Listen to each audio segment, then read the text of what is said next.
Now to a story that has triggered serious concern internationally.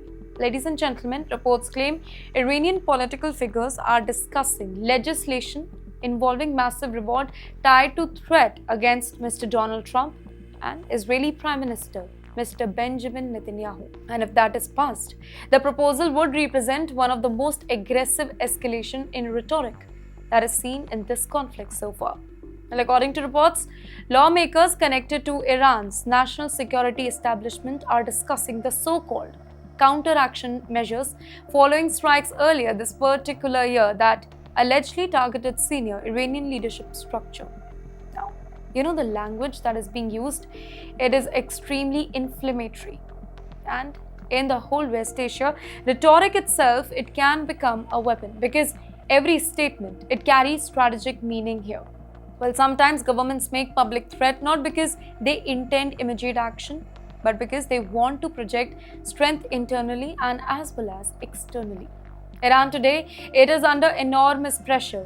Well, sanctions, they continue to hit the economy.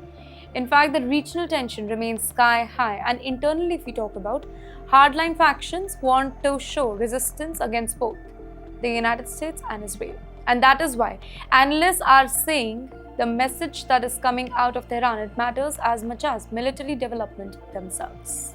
Well, at the very same time, reports also suggest Iran continues sending peace-related proposals through diplomatic channels. Now, that contradiction, it reveals something very, very important here. Now, inside every major geopolitical crisis, there are usually two simultaneous battles that are happening. First battle, the public battle of threat and messaging.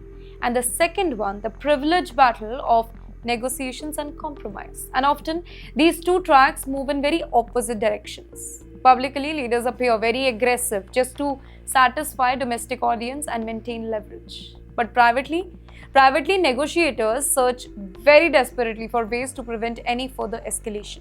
Now, the danger is that inflammatory rhetoric can sometimes spiral far beyond control.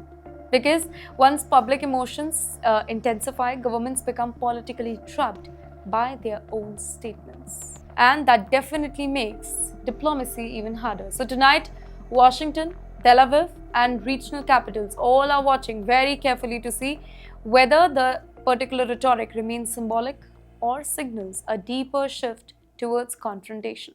Taking on the next chapter, then, here's the twist that is changing the entire conversation. Ladies and gentlemen, after months of intense confrontation, reports suggest that the United States may be considering limited sanction relief on Iranian oil export. That's shocking, right? That possibility alone, it tells you something very, very important. Economic pressure, it cut both ways. Now, for years, sanctions were one of Washington's most powerful tools against Tehran. The strategy was simple: isolate Iran financially, reduce oil revenue, and force political concessions. But you know what? Global energy markets today, they are extremely fragile. Shipping disruption in the Gulf. In fact, instability around the Strait of Hormuz, one of the most important waterway.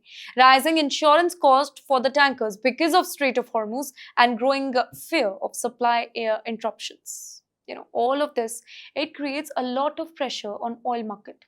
And the world knows, when oil markets become nervous, the consequences spread rapidly and globally.